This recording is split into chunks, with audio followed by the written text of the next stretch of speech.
বন্ধুরা, ভূগোল ও পরিবেশে তোমাদের স্বাগত। তাহলে আজকের আলোচনা শুরু করা যাক।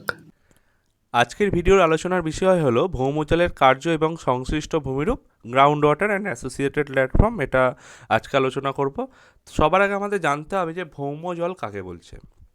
এক কথায় ভৌমজল হলো ভূ অভ্যন্তরে জলরাশি যা শিলারন্ধ্রে প্রবেশ করে শিলাকে সম্পূর্ণ বা আংশিক রূপে সম্পৃক্ত করে। এই ভৌমজলের কিছু নিয়ন্ত্রক লক্ষ্য করা যায়, যেগুলোর মধ্যে উল্লেখযোগ্য হলো ভূমির প্রকৃতি। যেমন কোনো ভূমি যদি শিলা দ্বারা বেশি গঠিত হয় তাহলে তার মধ্যে ভৌমজল প্রবেশ করতে পারবে না। মানে ভৌমজলটা অ্যাকচুয়ালি কোথা থেকে আসছে? বৃষ্টির জল থেকে বা ভূপৃষ্ঠের বাইরের জল যা ভূ অভ্যন্তরে প্রবেশ করছে। যদি সেখানে শিলা বেশি থাকে তাহলে সেখানে ভৌমজল প্রবেশ করতে পারবে না, মানে ভৌমজল তো বেশি থাকবে না, কম থাকবে। যদি কোথাও মৃত্তিকার পরিমাণ বেশি থাকে তাহলে সেখানে ভৌমজলের পরিমাণ কিন্তু বেশি হবে। বৃষ্টিপাতের প্রকৃতি ও পরিমাণ ওই একই ব্যাপার। যেখানে বৃষ্টিপাত বেশি সেখানে ভৌমজলও বেশি, যেখানে বৃষ্টিপাত কম সেখানে ভৌমজলের পরিমাণই কম। দীর্ঘকালীন বৃষ্টিপাত যদি এক জায়গায় অনেক পরিমাণে বৃষ্টি হয় তাহলে সেখানেও ভৌমজলের পরিমাণ বেড়ে যাবে। আবার যেখানে খুবই স্বল্প বৃষ্টি হচ্ছে বা তুলনামূলক বৃষ্টি অনেক কম হচ্ছে সেখানে ভৌমজলের পরিমাণ কমবে। প্রবেশ্য শিলার নিচে অপ্রবেশ্য শিলার অবস্থান থাকলেও মানে ভৌমজলের পরিমাণ বাড়বে। বাষ্পীভবন তথা বাষ্পীয় প্রশোধন, এই বাষ্পীয় প্রশোধন কথাটা হয়তো প্রথমবার শুনতে পারো। এক্ষেত্রে কী হয়, বাষ্পীভবন হচ্ছে সূর্যালোকের উপস্থিতিতে বা জলটা বাষ্পে পরিণত হচ্ছে এবং উপরের দিকে উঠে যাচ্ছে, মেঘ তৈরি হচ্ছে ইত্যাদি ব্যাপার, তো সেটাকে বলা হচ্ছে বাষ্পীভবন। কিন্তু বাষ্পমোচন কাকে বলছে? উদ্ভিদ তার শিকড় দ্বারা জলকে নিচের ভৌমজলকে তুলে পত্ররন্ধ্রের মাধ্যমে তা পরিবেশে নিক্ষেপ করছে, তাকে বলা হচ্ছে বাষ্পমোচন। এই বাষ্পীভবন প্লাস বাষ্পমোচন যেটাকে বলা হচ্ছে বাষ্পীয় প্রশোধন। এই বাষ্পীয় প্রশোধনের হার যদি বেশি হয় তাহলে সেখানে ভৌমজলের পরিমাণ কম হবে, আবার বাষ্পীয় প্রশোধনের হার কম হলে সেখানে ভৌমজলের পরিমাণ বেশি হবে। ভূমির ঢাল যদি বেশি হয় ভৌমজলের পরিমাণ কমবে, আবার ভূমির ঢাল যদি বেশি কম হয় ভৌমজলের পরিমাণ বাড়বে। কারণ ভূমির ঢাল যদি বেশি হয় তাহলে জলটা, ভূপৃষ্ঠের জলটা বা ভূপৃষ্ঠ প্রবাহটা অনেক দ্রুত গতিতে বেরিয়ে যাবে। যদি স্ট্যাগনেন্ট না হয় বা কোথাও জমা না বাঁধে তাহলে ভৌমজলটা কী করে নিচে ইনফিল্ট্রেট হবে? শিলার সচিত্রতা, যদি শিলার মধ্যে ফুটোর পরিমাণ বা ছিদ্রতার পরিমাণ বেশি থাকে তাহলে সেখানে ভৌমজল বাড়বে, আবার ছিদ্রতার পরিমাণ কম থাকলে শিলার পরিমাণ কমবে। শিলার প্রবেশ্যতা যদি বেশি থাকে ভৌমজলের পরিমাণ বাড়বে, এবং শিলার প্রবেশ্যতা যদি কম থাকে তাহলে প্রবেশ্যতার পরিমাণ কমবে। উদ্ভিদের আবরণ একইভাবে, উদ্ভিদের আবরণ যেখানে বেশি হবে ভৌমজলের পরিমাণ সেখানে বাড়বে, কারণ হচ্ছে উদ্ভিদ জলকে হোল্ড করে রাখতে সাহায্য করে। আবার উদ্ভিদের পরিমাণ যেখানে কম, রুক্ষতা বেশি, সেখানে কিন্তু ভৌমজলের পরিমাণ কম হওয়া উচিত। ভৌমজলের কার্যের ফলে সৃষ্ট ভূমিরূপ তথা কাস্ট ভূমিরূপ সমূহ যেটা আলোচনা করা হবে এক্ষুনি। কাস্ট শব্দটি হচ্ছে ইউরোপীয় পণ্ডিত জোহান উইখার্ড ভন ভালভাসর প্রথম ব্যবহার করেন, কিন্তু জোহান ভিজিকের কাস্ট অঞ্চল সংক্রান্ত গবেষণাপত্র প্রকাশের পর থেকেই বিশেষভাবে জনপ্রিয়তা পায়। তাই জোহান ভিজিককে, মানে পণ্ডিত জোহান উইখার্ড ভন ভালভাসর যদি প্রথমবার ব্যবহার করে থাকেনও, কিন্তু ওই জোহান ভিজিকের যে রিসার্চ পেপার আছে সেই রিসার্চ পেপারের মাধ্যমে কাস্ট ভূমিরূপটা আরও বেশি প্রকাশিত হয়, আরও বেশি জনপ্রিয়তা পায়, সেই জন্য জোহান ভিজিককেই কাস্ট ভূমিরূপের জনক বলা হয়। কাস্ট ভূমিরূপ কাকে বলছে? কাস্ট ভূমিরূপ বলতে এমন এক ভূ প্রক্রিয়াজাত ভূমি বোঝায় যা চুনাপাথরের মতো দ্রবণযোগ্য শিলার উপর জলীয় দ্রবণ ও ক্ষয়ের কারণে গঠিত বিশেষ গহ্বর, গুহা, শঙ্কু, শৃঙ্খল ইত্যাদি আকৃতির সমন্বয়ে তৈরি। ঠিক আছে, মানে এমন একটা ভূমিরূপ যেটা অবশ্যই চুনাপাথর দ্বারা গঠিত হতে হবে এবং তার ক্ষয়কার্যের ফলে, মানে পাথর এবং জলের কার্যের ফলে, অর্থাৎ ক্ষয়কার্য বা সঞ্চয় কার্যের ফলে এক বিশেষ আকৃতির ভূপৃষ্ঠের নিচে এক ভূমিরূপ লক্ষ্য করা যায়। সেই ভূমিরূপটাকেই বলা হচ্ছে কাস্ট ভূমিরূপ। এই জাতীয় কাস্ট ভূমিরূপ অঞ্চলকেই একত্রে কাস্ট অঞ্চল বলা হয়। যেমন গুইলিন চীন, মানে চীনের গুইলিন, কেন্টাকির হচ্ছে ফ্লোরিডা, এগুলো মার্কিন যুক্তরাষ্ট্রে লক্ষ্য করা যায়। ইউরোপের আলপাইন অঞ্চল ইত্যাদি কাস্ট ভূমিরূপের উল্লেখযোগ্য উদাহরণ। এবার কাস্ট ভূমিরূপ কীভাবে গঠিত হয় তার জন্য কিছু শর্তসমূহের প্রয়োজন, মানে এই ঘটনাগুলো থাকলে তখন তার কাস্ট ভূমিরূপ গঠিত হবে। যেমন প্রথমত চুনাপাথরটা অল্প হলে হবে না, বিশাল আয়তনের একটা চুনাপাথর অঞ্চল হতে হবে।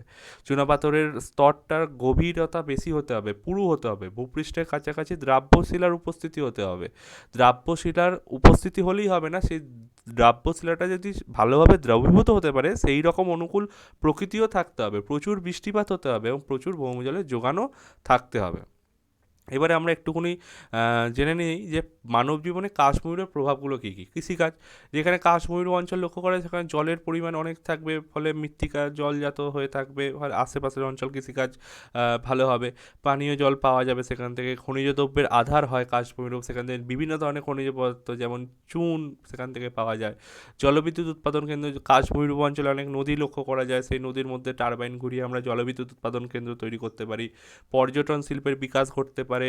এবার এই পর্যটন শিল্পের বিকাশ যদি ঘটে তাহলে হোটেল শিল্পও ঘটতে পারে। এই রকম কিছু মানব জীবনে প্রভাব ফেলতে পারে। এবারে কাস্ট ভূমিরূপ সমূহগুলো আলোচনা করে নেওয়া যাক। একে দুটো ভাগে ভাগ করা যায়: ভূপৃষ্ঠে অবস্থিত ভূমিরূপ এবং ভূগর্ভে অবস্থিত ভূমিরূপ। ভূপৃষ্ঠে অবস্থিত ভূমিরূপকে মোট তিনটে ভাগে ভাগ করা যায়: পৃষ্ঠীয় ভূমিরূপ, অবনত ভূমিরূপ, নদী দ্বারা সৃষ্ট ভূমিরূপ। এবার এই পৃষ্ঠীয় ভূমিরূপগুলো এক এক করে আলোচনা করা হয়, যার মধ্যে উল্লেখযোগ্য হচ্ছে টেরারোসা। টেরা শব্দের অর্থ হলো লাল এবং রোসা শব্দের অর্থ হলো মাটি বা কাদামাটি, অর্থাৎ চুনাপাথরযুক্ত অঞ্চলে কার্বনিক অ্যাসিড মিশ্রিত জল যখন চুনাপাথর স্তরকে দ্রবীভূত ও অপসারিত করে এক লাল বর্ণের কাদামাটির সৃষ্টি করে তাকেই বলা হচ্ছে টেরারোসা।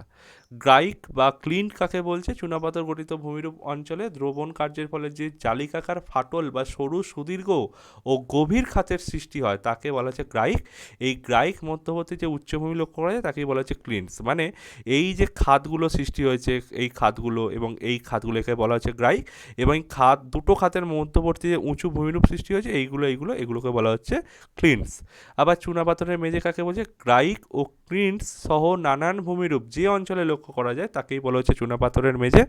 দ্রবণ গর্ত কাকে বলছে? চুনাপাথর অঞ্চলে বৃষ্টির জলে ফোঁটা পড়ার ফলে চুনাপাথর দ্রবীভূত হয়ে অসংখ্য ছোট ছোট অগভীর গর্তের সৃষ্টি করে, যাকে দ্রবীভূত গর্তগুলি সৃষ্টি হওয়ার কারণে, মানে দ্রবীভূত হয়ে এই গর্তগুলি সৃষ্টি হওয়ার কারণেই একে দ্রবণ গর্ত বলা হয়। নেক্সট আসছে এই দ্রবণ গর্ত, ওই পরে ল্যাপিস বা কারেন্ট। ল্যাপিস বা কারেন্ট কাকে বলছে? অধিক ঢাল বিশিষ্ট চুনাপাথর অঞ্চলে যখন অধিক দ্রবণ কার্যের ফলে খুব ঘন ঘন সম গভীরতা বিশিষ্ট অগভীর খাতের সৃষ্টি হয়, তখন ওই খাতগুলিকে একত্রে ফ্রান্সে ল্যাপিস এবং জার্মানিতে কারেন্ট বলে। মানে যাহাই ল্যাপিস তাহাই কারেন্ট। এই ল্যাপিস বা কারেন্টকে কতগুলি ভাগে ভাগ করা যায়: রিনেন কারেন্ট, টিট্রা কারেন্ট এবং রুন্ডু কারেন্ট।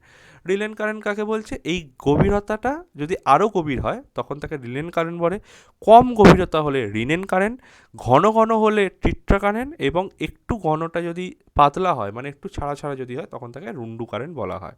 এবারে আসছি অবনত ভূমিরূপ, যার মধ্যে পড়ছে সিঙ্কহোল। সিঙ্কহোল কাকে বলছে? চুনাপাথর অঞ্চলে কার্বনিক অ্যাসিডযুক্ত জল দ্রবীভূত হয়ে ফানেল আকৃতির অসংখ্য ক্ষুদ্র ক্ষুদ্র গর্তের সৃষ্টি করে, এই গর্তগুলিকেই একত্রে সিঙ্কহোল বলে। দেখো এখানে একটা সিঙ্কহোলের ছবি দেওয়া আছে, বাম দিকের এই ছবিটা হচ্ছে সিঙ্কহোল।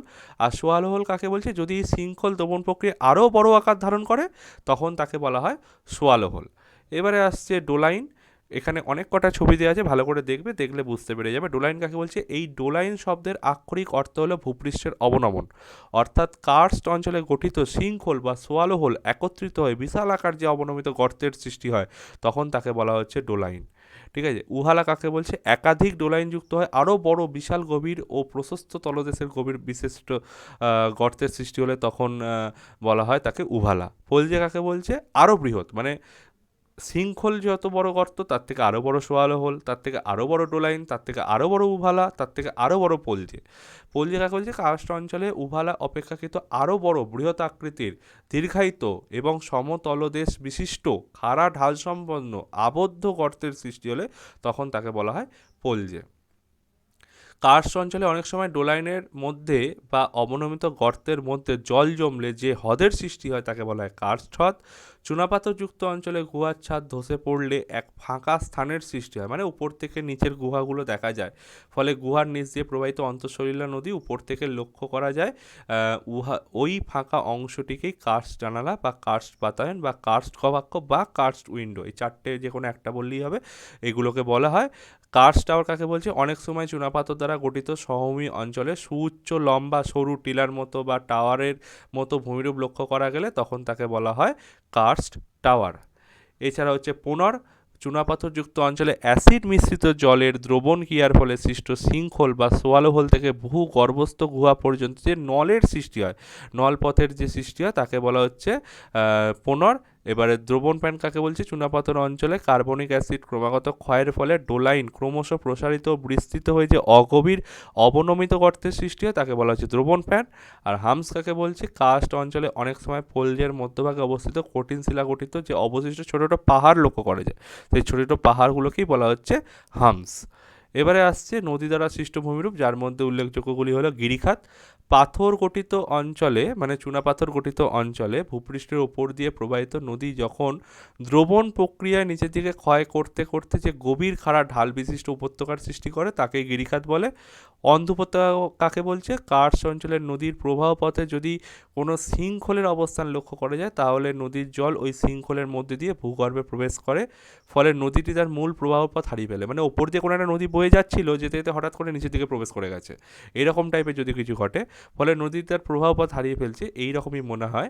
এইভাবে উচ্চ প্রবাহে প্রবল নিম্নক্ষয়ের ফলে নদীর উৎস থেকে শৃঙ্খল পর্যন্ত এক সুগভীর ও সংকীর্ণ জলপূর্ণ উপত্যকার সৃষ্টি করে।